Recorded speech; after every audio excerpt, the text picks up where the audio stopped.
RRB group டிக்கான வகுப்புகள் நம்ம அகாடமியில மாதனூர் பிரான்ச்ல நடைபெற்று இருக்குது. கிளாஸ் கம் டெஸ்ட், அதுவும் சிபிடி முறையில டெஸ்ட். பிசிக்கல் வேணும் நினைக்கிறவங்க பிசிக்கல் பண்ணிக்கலாம். ஓகேங்களா?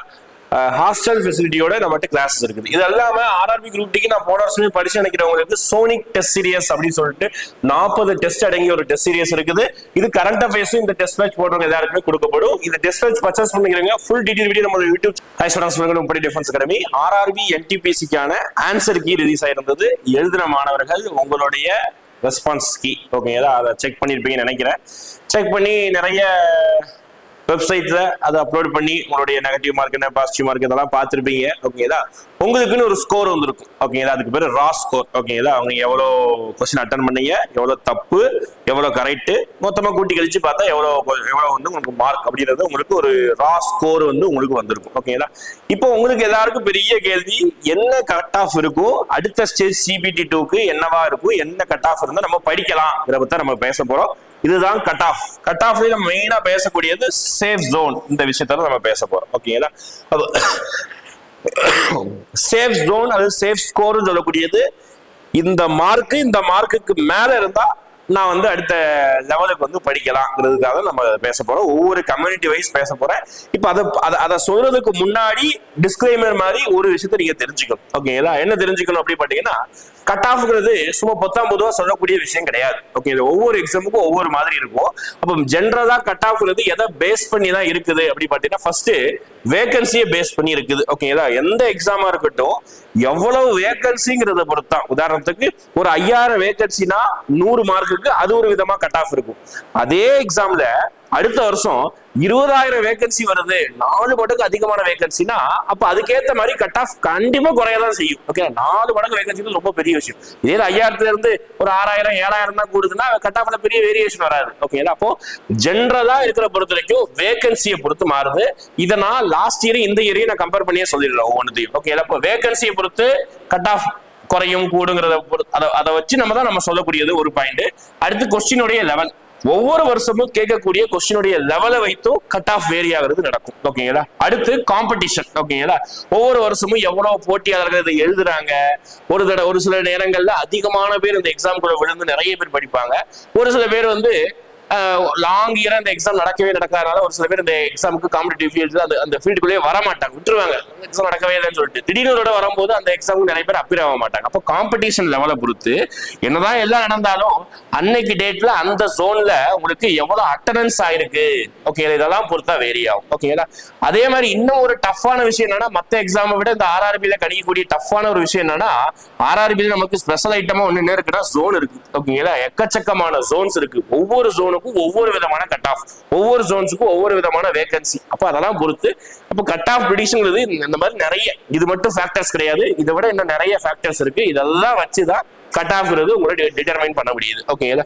இதுல மெயினா சொல்லக்கூடியது பார்த்துக்கிட்டீங்கன்னா இந்த ஜோன். ஏன்னா நமக்கு வந்து சென்னை ஜோன். ஓகேங்களா? ஆர்ஆர்பியோடைய சென்னை ஜோன். ஓகேங்களா? நம்ம எல்லாருமே எழுதக்கூடியது மேக்ஸிமம் எல்லாரும் சென்னை ஜோன் தான் எழுதிருப்பீங்க. மேபி இன்கேஸ் சவுத்தார்லையும் திருவனந்தபுரம் மேபி எழுதிருக்கலாம். அப்ப நம்ம பேசும்போது சென்னை ஜோனை பேசிக்கா வச்சுதான் நம்ம பேசுறோம். ஓகேங்களா? இப்போ இதுல நம்ம பார்க்க வேண்டியது வந்து வேகன்சி. ஓகேங்களா? இந்த 3 விஷயத்த விட்டுருங்க. ஓகேங்களா? இந்த 3 விஷயத்த விட்டு வேகன்சி சொல்லணும்னா 2024 தெரியுங்க, 2024ல நோட்டிபிகேஷன் வந்தது. அதோட எக்ஸாம் 2025 நடந்தது. அதனால நம்ம 2024 எடுத்துக்கிறோம். இப்ப நம்ம எழுதக்கூடிய எக்ஸாம் வந்து 2025ல நோட்டிபிகேஷன் வந்தது. சரியா? இப்ப நம்ம போன மாதங்கள்ல எழுதுற எக்ஸாம் வந்து 2025ல தான் நோட்டிபிகேஷன் வந்தது. அப்ப இந்த ரெண்டுத்துக்கும் வேகன்சி டிஃபரன்ஸ் பொறுத்த வரைக்கும் இங்க கிட்டத்தட்ட 8000 பிளஸ் வேகன்சி கிராஜுவேட் லெவல்ல வந்தது. இங்க இப்போ 3000 வேகன்சி கம்மியாகி கிட்டத்தட்ட 5000 பிளஸ் வேகன்சி தான் வந்தது. இந்த ஒரு டிஃபரன்ஸ் நீங்க கவனிச்சுக்கணும். ஓகே, கொஸ்டினோட லெவலை பொறுத்த வரைக்கும் மேக்ஸ் ரீசனிங் அதே லெவல் தான் இருந்தது. ஆனா போன தடவை கிராஜுவேட்ல கொஞ்சம் அதிகமான கரண்ட் அஃபேர்ஸ் கேள்விகள் அதிகமா வந்தது. ஆனா இந்த தடவை அந்த கரண்ட் அஃபேர்ஸ் கேள்வி வரல.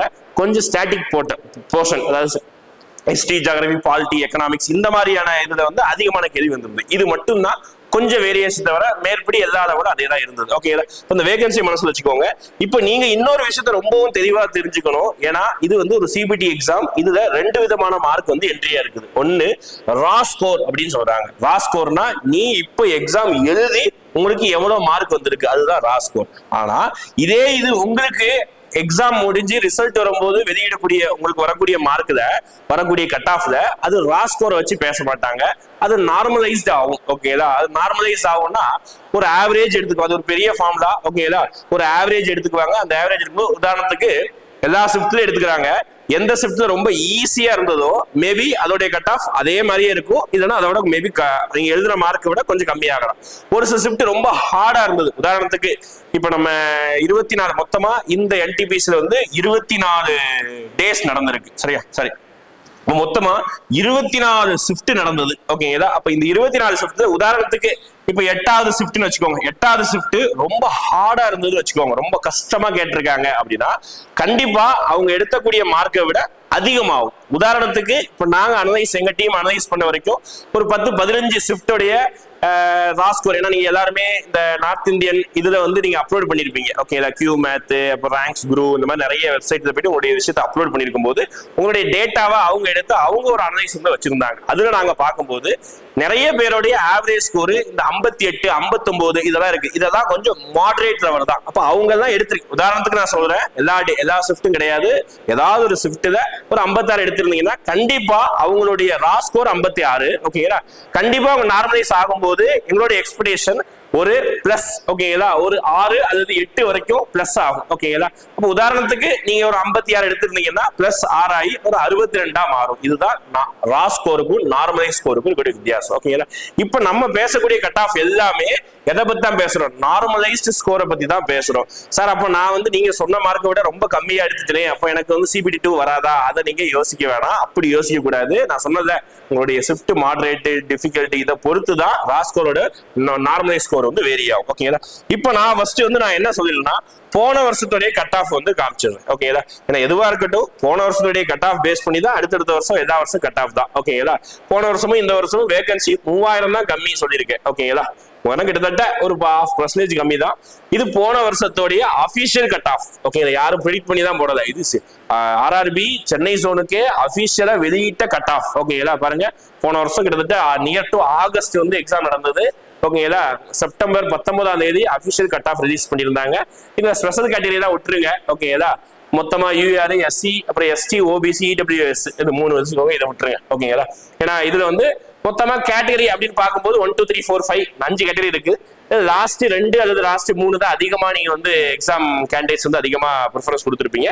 அப்படி பார்க்கும்போது மொத்தமா அன்ரிசர்வ்டு அப்படின்னு பார்க்கும்போது பாத்தீங்கன்னா 76, 79, 76, 71, 70. ஓகேங்களா, இதுதான் போன வருஷத்தோடைய 5 கேட்டகரிக்குரிய கட் ஆஃபா இருந்திருக்கு. அடுத்து SCக்கு எடுக்கும்போது 67, 72, 68, 63, இது கூட 69 தான், 63, 63. இது SC குரிய கட் ஆஃப் இருந்திருக்குது. STக்கு பொறுத்தவரைக்கும் 61.6, 62, 61, 57, 50, இதுவும் 57 தான். ஓகேங்களா, ரைட்டா. ஓபிசி பொறுத்த வரைக்கும் 74, 78, 75, 69, 69. ஒவ்வொரு கேட்டகரி வைஸ் கொஞ்சம் அதிகமாகவும் இருக்குது, கொஞ்சம் கம்மியாகவும் இருக்குது. அந்த டிஃபரன்ஸ் நீங்க பாப்பீங்க. EWS பொறுத்த வரைக்கும் கிட்டத்தட்ட ஓபிசியோட லெவலுக்கு இருக்குது, ஒரு சில அதோட கம்மியா தான் இருக்குது. ஓகேங்களா, பாருங்க, இங்க 74, இங்க 70, 78, 74, 75, 70, 68, 69, 69, 68. ஓகேங்களா, அப்போ கொஞ்சம் கம்மியா இருக்கு. இது போன வருஷத்தோட கரெக்டா துல்லியமா அவங்க வெளியிட்ட கட் ஆஃப். ஓகேங்களா, அப்போ இதே கட் ஆஃப்ல நம்ம பேசக்கூடியது, நான் திருப்பி சொல்றேன், நம்ம பேசக்கூடியது இந்த ரேஞ்ச் கட் ஆஃப் பேச போறது சேஃப் ஜோன் அப்படிங்கிற வார்த்தையை நம்ம யூஸ் பண்றோம். ஓகேங்களா, அதுல ஒவ்வொரு கம்யூனிட்டி வைஸ் இவ்வளவு மார்க்கு அதுக்கு மேல எடுத்தவங்க தாராளமா நீங்க என்ன பண்ணிக்கலாம்னா அடுத்த CBT2க்கு வந்து ப்ரிப்பேர் ஆக ரெடியா இருந்துக்கோங்கிறத சொல்றோம். இப்ப நான் சொல்லக்கூடியதுமே பாத்தீங்கன்னா இந்த மெஜாரிட்டியான கேட்டகரி பொறுத்தா. ஏன்னா ஒரு சில கேட்டகரி வந்து ரொம்ப கம்மியான வேகன்சி. ஓகேங்களா, ரொம்ப கம்மியான வேகன்சி தான் இருக்கும். ஓகேங்களா, உதாரணத்து கேட்டகரி சம்திங் நீங்க அது போன வருஷம் நோட்டிபிகேஷனால கேட்டகரி வைஸ் மாறும். இந்த வருஷம் மேபி கேட்டகரி 1க்கு ரொம்ப கம்மியான வேகன்சி தான் இருந்ததுன்னா அதோட கட் ஆஃப் ரொம்ப அதிகமா தான் இருக்கும். நான் சொன்னதோட ரொம்ப அதிகமா இருக்கும். அதனால நாங்க சொன்ன கட் ஆஃப்ங்கிறது வந்து மெஜாரிட்டியாக அதிகமா வேகன்சி இருக்கக்கூடிய கேட்டகரி தான் நம்ம பேசுறோம். ஓகேங்களா, இப்ப நான் காமிச்சிடுறேன், திருப்பி சொல்றேன், இது ஒரு சேஃப் ஸ்கோர். ஓகேங்களா, 100க்கு நீங்க எடுத்த அந்த ரா ஸ்கோர் கிடையாது. ரா ஸ்கோரை தாண்டி உங்களுக்கு இன்க்ரீஸ் ஆகக்கூடிய நார்மலைஸ் ஸ்கோர், அது எவ்வளவு இன்க்ரீஸ் ஆகுறது உங்களுடைய ஷிஃப்ட் அனலைசிஸை பொறுத்து தான். ஓகேங்களா, அன்ரிசர்வ்டா இருந்தீங்கன்னா ஒரு 74+ உங்களுக்கு வருது. திருப்பியும் சொல்றேன், இது ரா ஸ்கோர் கிடையாது. சார், நான் இப்ப எடுத்ததே 68 எடுத்துருங்க சார். அப்போ ஐயோ அப்ப எனக்கு இந்த அடுத்த ஷிஃப்ட் படிக்க வேணாமா, தாராளமா படிச்சிருங்க. ஓகே, 68னா ஒரு 6 தான், தாராளமா இன்க்ரீஸ் ஆக எதிர்பார்க்கலாம். ஓகேங்களா? அப்ப 74ங்கிறது ஒரு சேஃப் ஜோனா சொல்றோம். ஓகே, நார்மலைஸ் ஸ்கோர்ல இடபிள்யூஎஸ்க்கு 70 பிளஸ் சொல்றோம். ஓகேங்களா? ஓபிசிக்கு 72 பிளஸ் சொல்றோம். எஸ்சிக்கு 68 சொல்றோம். எஸ்டிக்கு 62 பிளஸ் சொல்றோம். ஓகேங்களா? இதுக்கு மேல உங்களுக்கு வந்து பாத்தீங்கன்னா ஒரு நார்மலைஸ் ஸ்கோர் இருக்கும் பட்சத்தில் நீங்க தாராளமா அடுத்து ஷிஃப்ட் 2 நோக்கி நீங்க பயணம் ஸ்டார்ட் பண்ணலாம். ஷிஃப்ட் 2க்கு படிக்கிறது எங்கேயும் வேஸ்டும் ஆக போறது கிடையாது. ஏன்னா ஷிஃப்ட் 1 ஷிஃப்ட் 2 பெரிய அளவுக்கு சிலபஸ் வேரியேஷன் கிடையாது, கொஸ்டினுடைய லெவல் தான் வேரியேஷன். இதே மாதிரி அடுத்து அண்டர் கிராஜுவேட் லெவலோட எக்ஸாமும் எதிர்பார்க்கறதுனால நீங்க தாராளம் படிக்கக்கூடிய ப்ரிப்பரேஷனை எங்கேயும் ஸ்டாப் பண்ணாம கண்டினியூஸா படிச்சுக்கோங்க. ஓகேங்களா? தேங்க்யூ.